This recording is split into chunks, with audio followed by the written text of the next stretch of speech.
Yo mga lods naman sir, good afternoon. At ayan, papawis gaming na naman tayo, no? Pagkalawang mga lods mga sir, kasi umuulan na naman. Bali weekly na lang, ano, weekly na lang tayo papat. Kasi isang takbo na lang tayo sa isang linggo, pero ngayon at least nakadalawa tayo. Hindi ko ma-straight yung isang linggo na natakbo, kaya ayan, pagkalawang running na tayo. Tamang pahinga-pahinga dito sa Alphamart. Medyo bumabalik pa lang tayo sa pagpapakondisyon. So parang running tayo. Ayun na, 1K.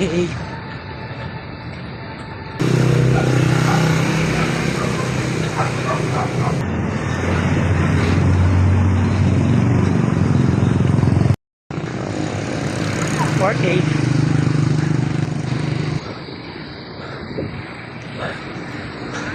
5K. Ahon.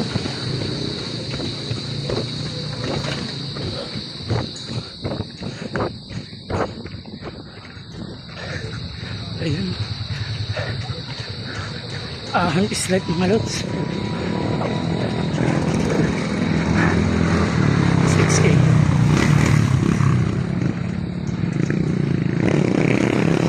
Last drive. Ahon is real.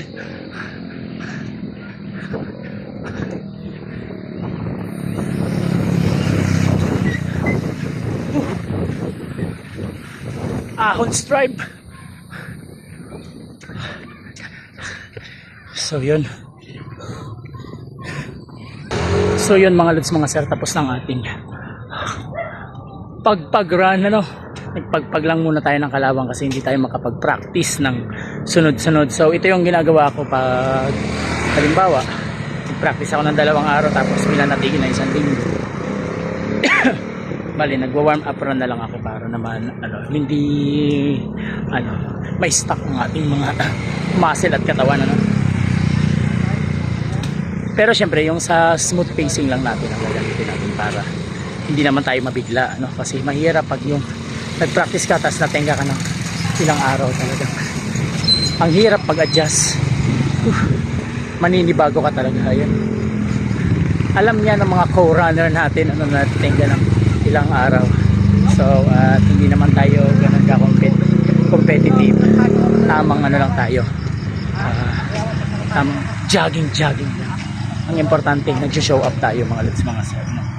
Pero kanina talaga tinatamad ako, kaya lang need nating i-grab tong pagkakataon na to na maganda ang panahon. Ayan. Kasi baka bukas sa Makalawa na lang masama na. Ganda-gang ulan. Pagdating ng hapon, wala na. Puro ulan na. So, maya-maya ipapasok na ako kasi night shift ako ngayon mga lods mga sir. So, sa mga nagra-run dyan, tumatakbo pa ngayong hapon. Ingat kayo mga lods mga sir.